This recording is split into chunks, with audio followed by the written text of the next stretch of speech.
Okay, let's talk about something that hits almost everyone at some point. That feeling that your creative well has just completely run dry. In this explainer, we're going to dig into why that happens and, more importantly, how you can fix it. And here's a hint: it has nothing to do with your talent and everything to do with your process. So, does this whole scene look a little too familiar? Staring at a blank page, scrolling endlessly on your phone, just hunting for that one big idea? That pressure usually comes from this belief that you have to come up with something totally new. But what if that's the very thing that's holding you back?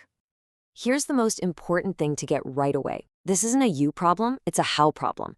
See, breakthrough creativity isn't some kind of magic lightning strike. It's a method. So let's start by tearing down the biggest myth of them all. Right. This is the big one. This obsession we all have with being original. It's paralyzing, isn't it? It's time we completely reframe what creativity actually is.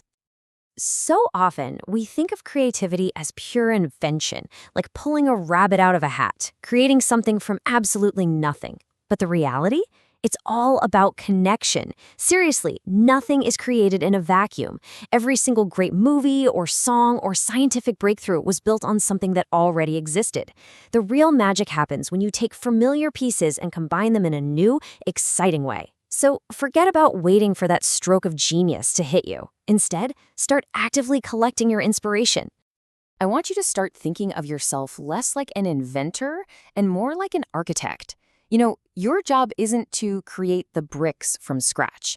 Your job is to build something amazing with all the materials that are already around you. So, if it's all about making connections, how do we actually do that?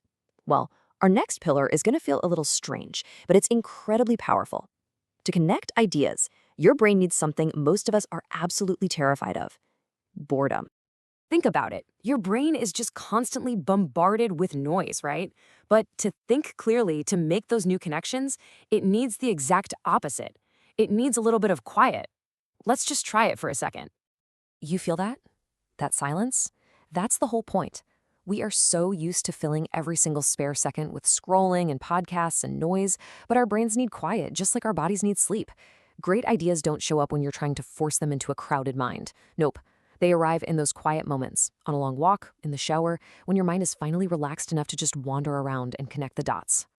Okay, so if silence is the soil where ideas grow, how do we protect it? This brings us to a super practical strategy for structuring your day so you can actually prioritize your own voice. I mean, just think about it for a second. If the very first thing you do when you wake up is grab your phone, your head is immediately flooded with other people's opinions, their anxieties, their content. You haven't even had a chance to hear your own thoughts yet. So the goal here is simple. Put something of yourself out into the world before you let the world pour into you. It doesn't have to be perfect. It doesn't have to be big. It just has to be yours. All right, this next idea is going to feel like a total paradox, but I promise you it's one of the most effective creative tools out there. We think we need total, absolute freedom to be creative, but a lot of the time, the exact opposite is true.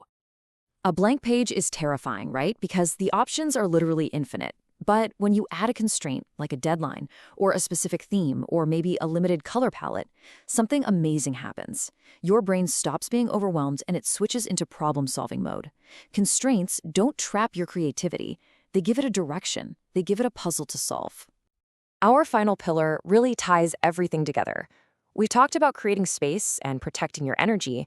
Now let's talk about how to fill that space with high-quality fuel for your creative engine. The real key is to shift how you interact with the world around you. See, most people consume content on autopilot, just scrolling, watching, and then forgetting almost everything. But a creator studies what they consume. They become an active analyst. The moment you start asking questions like, wait, why did that work so well? Or how is this thing structured? Everything changes. Every movie you watch, every book you read, every conversation you have, it all becomes raw material. You're no longer just being entertained. You're deconstructing the architecture of what moves you. And honestly, that is the best education a creator can get. Okay, let's bring this all home. One of the biggest reasons we feel so stuck is this belief that we need a perfect, fully formed idea before we can even begin. That's a total myth. You do not need a perfect starting line. Just start. Seriously, start with the part that excites you the most, start in the middle, start with a single messy sentence. The simple act of getting into motion is what reveals the path forward. Momentum, not perfection, is the true engine of creativity. So, what's the ultimate takeaway from all this? Stop chasing creativity like it's some kind of mystical, rare animal. Instead, create the right conditions for it to find you. That means less noise, more space, and a deep, genuine sense of curiosity. So my question for you is, what space will you create for your ideas tomorrow?